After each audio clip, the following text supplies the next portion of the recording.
Story teller. Friends, हमारी आज की कहानी है 3 प्रश्न।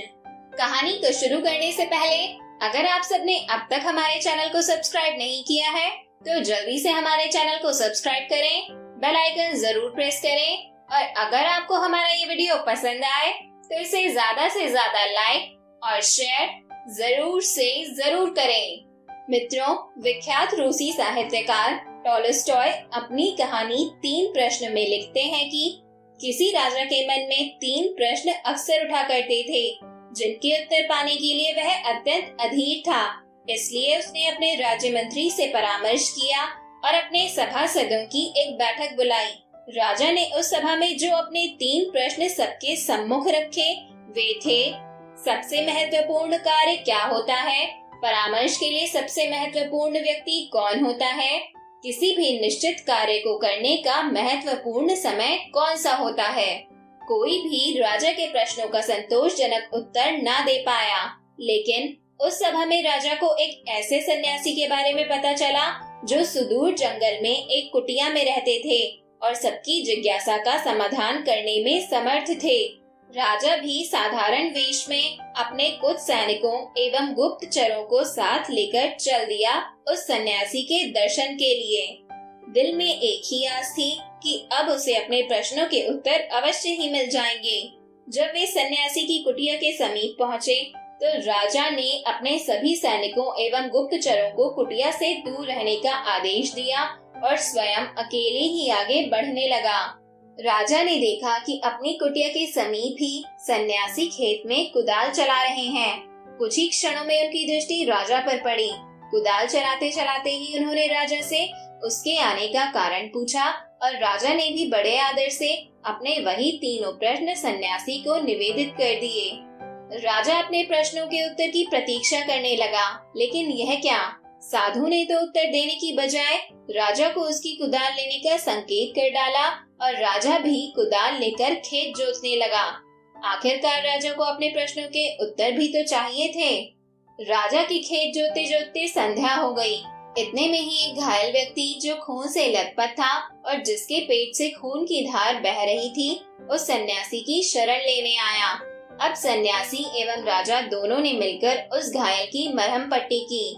दर्द से कुछ राहत मिली तो घायल सो गया। प्रातः जब वह घायल आगंतुक राजा से क्षमा याचना करने लगा तो राजा के आश्चर्य का ठिकाना न रहा। आगंतुक राजा की स्थिति देख तत्काल अपना परिचय देते हुए बोला, कल तक आपको मैं अपना घोर शत्रु मानता था क्योंकि आपने मेरे भाई को फांसी की सजा दी थी। मैं बदले का अवसर ढूंढता रहता था। कल मुझे पता लग गया था कि आप साधारण वेशभूषा में इस साधु के पास आए हैं। आपको मारने के उद्देश्य से मैं यहाँ आया था और एक झाड़ी के पीछे छिपकर बैठा था, लेकिन आपके गुप्तचर मुझे पहचान गए और घातक हथियारों से मुझे चोट पहुँचाई। लेकिन आपने अपना शत्रु होने के बावजूद भी मेरे प्राणों की रक्षा की। परिणामतः मेरे मन का द्वेष समाप्त हो गया है। अब मैं आपके चरणों का सेवक बन गया हूँ। आप चाहे दंड दें अथवा मुझे क्षमा दान दें, यह आपकी इच्छा। घायल की बात सुनकर राजा स्तब्ध रह गया और मन ही मन इस अप्रत्याशित ईश्वरीय सहयोग के लिए प्रभु का धन्यवाद करने लगा। सन्यासी मुस्कुराया और राजा से कहने लगा, राजन, क्या अभी भी आपको अपने प्रश्नों के उत्तर नहीं मिले? राजा कुछ दुविधा में दिखाई दे रहा था, इसलिए सन्यासी ने ही बात आगे बढ़ाई। आपके पहले प्रश्न का उत्तर है, सबसे महत्वपूर्ण कार्य वही होता है जो हमारे सामने होता है। जैसे आपने मुझे खेत जोतने में सहयोग दिया, यदि आप मुझे सहानुभूति न दिखाते तो आपके जीवन की रक्षा न हो पाती। आपका दूसरा प्रश्न था कि परामर्श के लिए कौन महत्वपूर्ण होता है, जिसका उत्तर आपको स्वयं ही मिल चुका है कि जो व्यक्ति हमारे पास उपस्थित होता है उसी से परामर्श मायने रखता है। जैसे उस घायल व्यक्ति को सहायता की आवश्यकता थी जिसके प्राण आपने बचाए, इस तरह आपका शत्रु भी आपका मित्र बन गया। तीसरे प्रश्न का उत्तर यही है कि किसी भी निश्चित कार्य को करने का महत्वपूर्ण समय होता है अभी।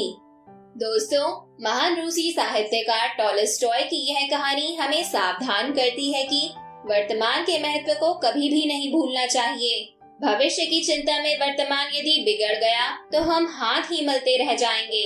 प्रस्तुत कार्य को मनोयोग से करना अथवा समय का सदुपयोग ही न केवल उज्जवल भविष्य की संभावनाओं की नींव होता है, अपितु यही सर्वांगीण प्रगति का मूल मंत्र भी है। फ्रेंड्स, अब बारी है आपकी लाइफ के लिए मेरी छोटी सी सलाह की। अपने अंदर का बचपना हमेशा जिंदा रखो, क्योंकि ज्यादा समझदारी लाइफ को बोरिंग बना देती है। तो फ्रेंड्स, मेरी इस इंटरेस्टिंग सी सलाह को हमेशा ध्यान में रखिएगा और मेरे साथ मिलकर एंजॉय करते रहिएगा मेरी इंटरेस्टिंग ऑडियो टेल्स। हम सब फिर मिलेंगे नेक्स्ट वीडियो में एक नई कहानी के साथ। Till then, keep listening and don't forget to like, comment, share and subscribe.